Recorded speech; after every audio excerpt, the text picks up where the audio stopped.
caterpillars can be devastating to many types of trees. So we brought in Chris Heidlave from Bartlett Tree Expert. Hi, Chris. Hi, Gord. How are you? Not too bad. How are you?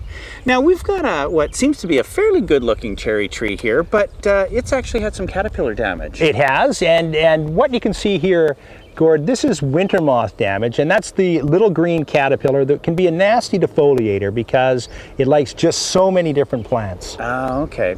So obviously the holes are a telltale sign that the caterpillar have been there, but what does the actual caterpillar look like? Well, the caterpillar is about an inch long at maturity. It's green with 2 white stripes down the side, and as you can see, they love to eat foliage. Now, when are we going to start to see damage occur? Like, what time of the year is they really going to get voracious? Well, really at bud break is when you're going to have the hatch, and Okay. the female or the male will have, or the eggs will have been laid on the actual branch itself under loose lichen or a crack. Okay. And the eggs will hatch, the little caterpillar will come out, and it's nasty because what it can do, it can burrow right into the bud itself, including okay. the fruiting buds, and destroy those. So in heavy infestations, sometimes the plant won't even foliate out at all. Oh, okay.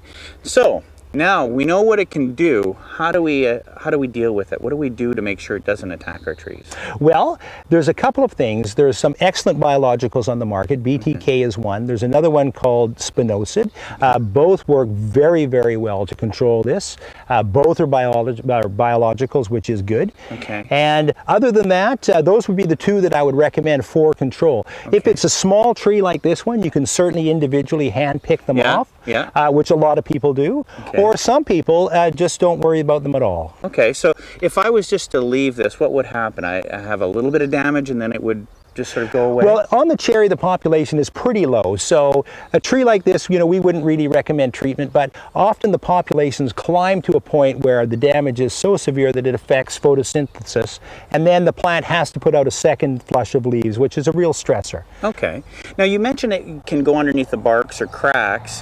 Can you use lime sulfur dormant oil on things like this? Dormant oil would give you a level of controlling the egg masses, but it's a bit of a shot in the dark sometimes. Okay. but it's something that's definitely worth a try. And once again, it's a good organic product. Perfect. Thanks, Chris.